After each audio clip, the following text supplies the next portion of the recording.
zone is increased, approaching the optimal one expected, then the Barry height is increased. This could be related to the emigration of copper to the grain boundary. And this could be one of the causes why the grain boundary is enhanced. This is one important result of this thesis that was also published. By Hall effect, it was measured the conductivity, the mobility, and the density and the resistivity of these samples. It is observed as an important point that mobility has a peculiar performance with the Barry height.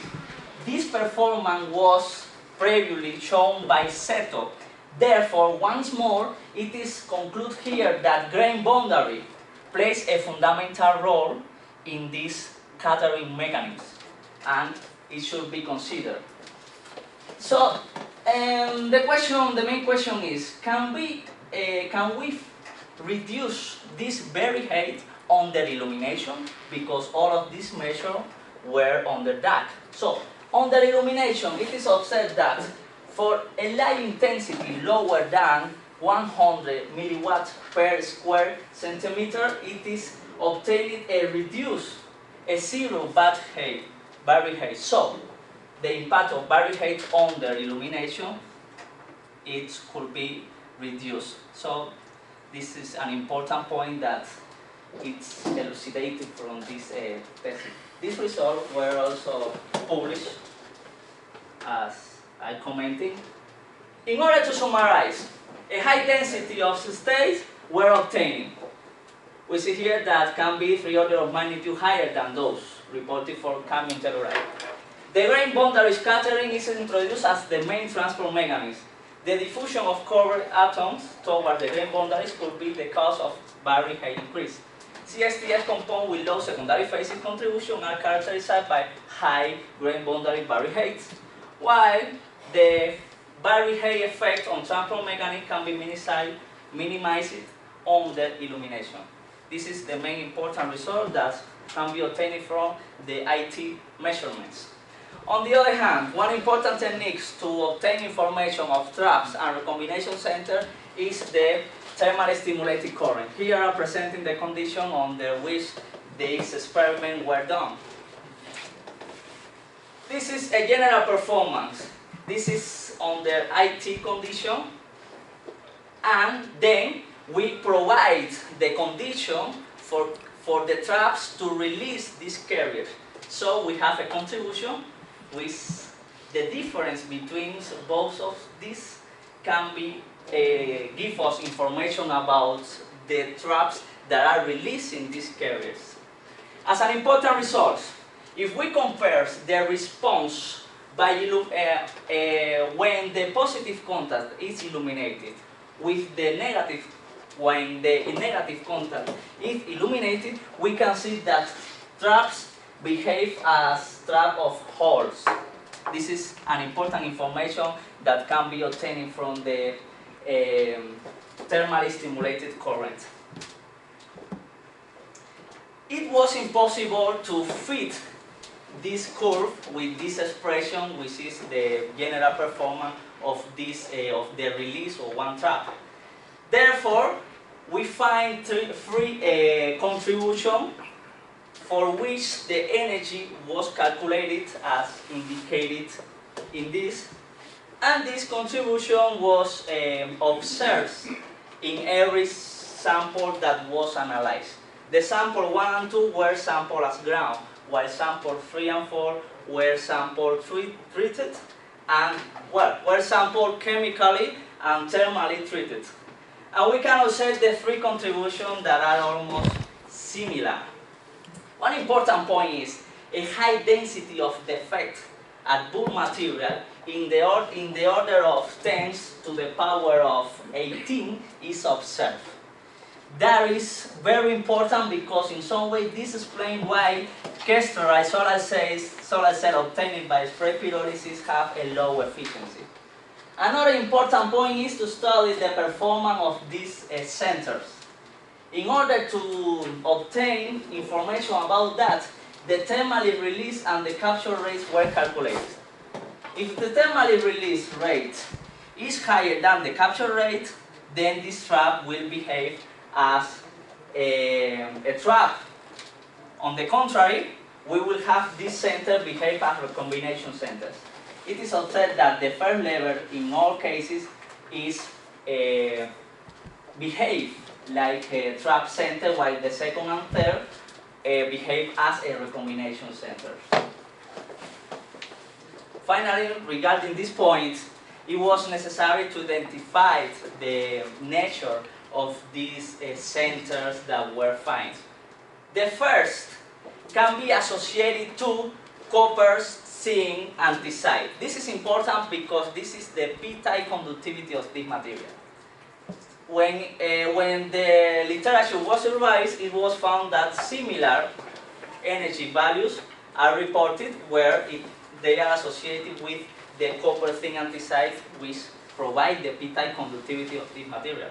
While in the case of second and third level are associated to tin vacancy and tin copper anthracite.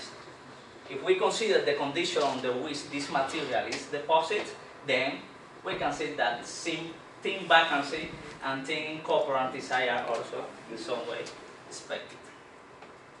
Finally, regarding the solar cells processed by pre-pyrolysis, the main point is, can we further improve this solar cell efficiency? In order to answer, we must process the solar cells. This result was made in collaboration with the Spain group. We deposit 4 solar cells under this condition that are shown here. As an important point, we see that when copper, zinc, and zinc ratio approach to the optimal one, which is in this case, we see that the efficiency is improved, while those with compositional ratio that are approached to the stoichiometrical one, the efficiency is the lower one. These results, we know that can be related to the formation of secondary phases one more time. On the other hand, the photocurrent density is increased when the compositional radius approach to the optimal one. This is easy to explain because if we consider that most of the secondary phases have a higher band gap, then the photocurrent density in solar cells are expected to be reduced. And the increase of VOC in this case are related, of course, as we know, with in some way could be related with the improvement in the material, perhaps, or could be related also with the secondary phases. One important thing in this solar cell is the series resistances is very high, while the shunt resistances is quite low. As a result, the field factor will be very low. These are main limiting factors in these solar cells. On the other hand, the ideality quality factor was obtained and a value higher than 2 was reported, meaning that all the transport mechanisms are present which are degrading these solar cells. One important parameter that defines the performance of the solar cell is the minority carrier diffusion length. This was determined in this thesis for the first time and was also published as it is shown. And we see that low minority carrier diffusion length are obtained in the range of 100 and 200 nanometers. This is quite short and explain why the short circuit current density is quite low. This is an important result of this test. On the other hand, an important fact to be considered is which is the main transport mechanisms that are affecting our solar cells. In order to answer this question, current density as a function of temperature, current density voltage as a function of temperature were carried out, and this picture shows under dark and illumination conditions. when this picture is observed, it is almost see that the curves are almost parallel. If we calculate, if we extract this parameter and calculate an if factor, it is obtained that if factor is almost the same. This means that a carrier recombination by tunneling is present in this solar cell. This has been identified along the literature. So the main question is, which is the way by which the carrier are losing? By a tunneling in the bulk or by a tunneling at defect in the interface? To answer that question, it was necessary to calculate the activation energy, considering the ideality factor and the reverse that current density.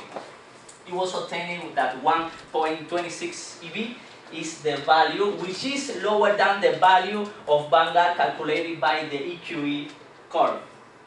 So this means that interfaces are playing a fundamental role in this solar cell.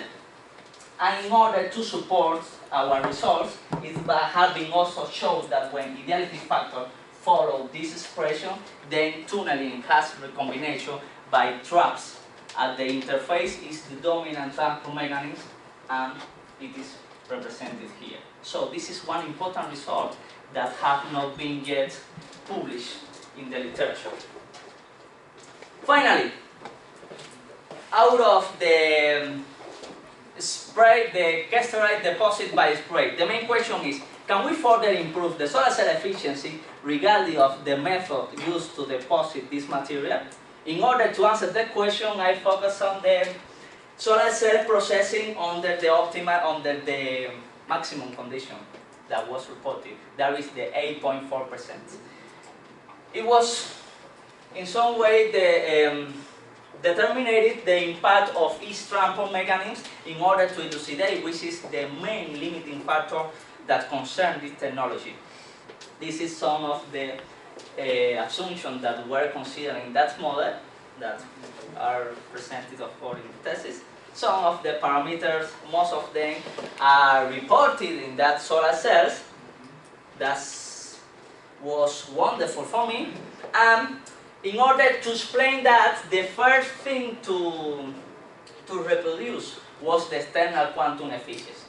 Taking into account all of these parameters and the expression considered, we see that the theoretical quantum efficiency is reproduced in all cases quite accurately. This is very important. In fact, these results were published in Applied Physics Letters in only 5 days. This is very important. So, after that, which is the main transport mechanism? All of these were studied, and we see that diffusion, thermionic emission, radiative recombination, even the combination of these 3 mechanisms are not able to reproduce the experimental data in this kind of sources. Sometimes scientific community says that the non-radiative recombination is the main limiting factor, but it is also known, as seen here, that this is not able to explain the low efficiency, and in this case, the low open circuit voltage values. As a result, other mechanisms must be considered.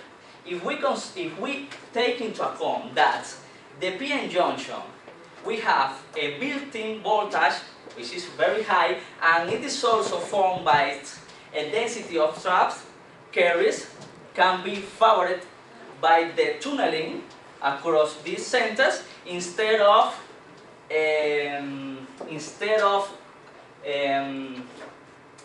go over the barrier. And this is why trap assist tunneling is about the experimental data. But we also see that interface recombination gives the final perfect value that explains why experimental data are quite low in those cases. This was very important because so far these mechanisms were not identified along the literature, and for the first time it was elucidated. Then the route toward